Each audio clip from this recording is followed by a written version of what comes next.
It's dangerous. It's super dangerous.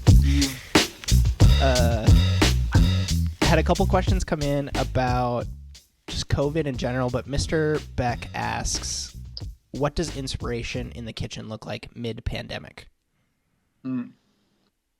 Just people, phone calls like this ones, Mm-hmm. you know, Mm-hmm. staying connected for sure. Yeah. Stayed informative. Yeah. There's a lot of restaurants that are unfortunately are closing. Try to read up on that, on why is it that they're closing, whether they're too expensive, whether they're not built to I feel like we're not built to we're built for success, but success, there's got to be a point when we actually have to ask ourselves, what's plan B if shit doesn't go the way we plan? Right. And I don't think that in our industry, and that's why we've seen a lot of restaurants close. Just little things like that inspire me to keep reading more about business wise, not just cooking, just business. We're in a business. It's not, it looks pretty. The dishes look pretty. I'm one of those guys that enjoys a good picture or a good editing, and takes pride in it. But at the same time, we're in a business. We should be able to find inspirations on people's failures as well, and not just on success. So do you follow any sort of specific blogs or any newsletters? Have you read any books recently that you'd recommend people look to if they're also that actually resonates a lot? There's one in Spanish, Hoja Santa. Okay. I think they update every 3 days. Great articles. They're very, very. I don't know if it's in English. It might be in English and Spanish. I read it in Spanish. Sure.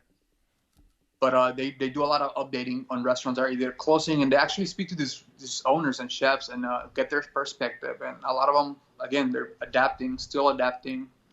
Mexico, it's on their first wave.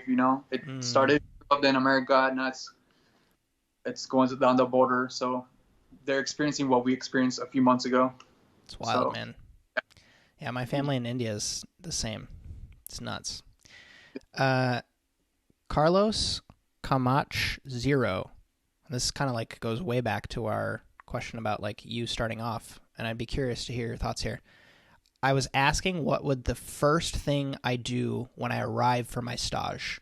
So you get to a new kitchen, you don't know the team, you don't know what they're going to be having you do, and a lot of people run into this issue of they don't know what to do in a new environment. So what's your go-to? Be there 20 minutes early. Mm-hmm. For sure. 20 minutes early and sharp knives. I always got a lot of value from even striking up a small conversation with one person in the locker room. Because as long as you have one person, you can I know their name, and they know who I am and why I'm there, and I can go ask them a question of what should I be working on right now? Or where can I go where someone can give me a project? Or even stupid stuff where are the cutting boards? Because But do you think that's the stage's responsibility? Because I know panelists, they send out a whole list of things look, if you're gonna come in, you need to know this. I've gone across the board, man. Per se told me not to show up early because my stage started at 12. And the line cooks would also supposed to start at 12, but they would all come an hour early because you were so paranoid that you wouldn't get your prep list done. Yeah, exactly.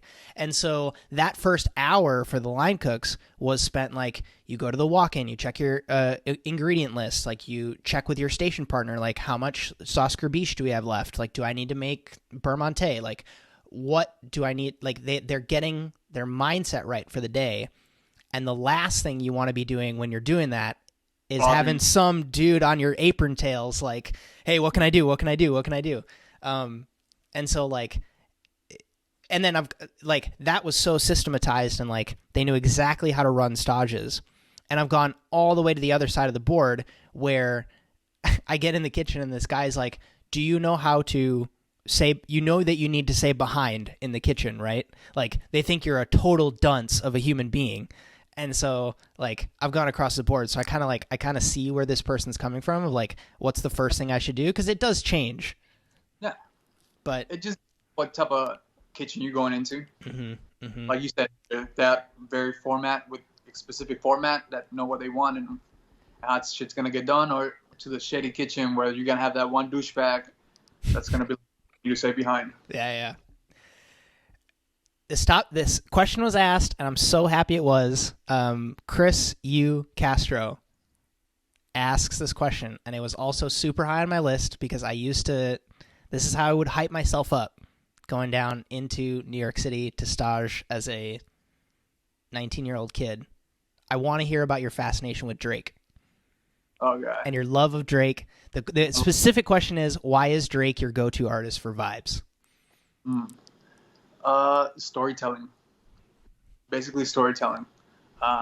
People know the mainstream Drake, but they don't listen to the actual words of certain songs that resonate with them. Yep. And certain songs really resonate with me, especially being a father, being an immigrant, feeling like an outsider sometimes, not really belonging in Mexico, but then the people here in America coming immigrants. So it's like little things in his songs definitely resonate with me.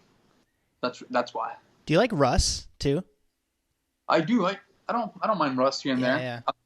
But when he pops, I don't skip. Yeah. That's good.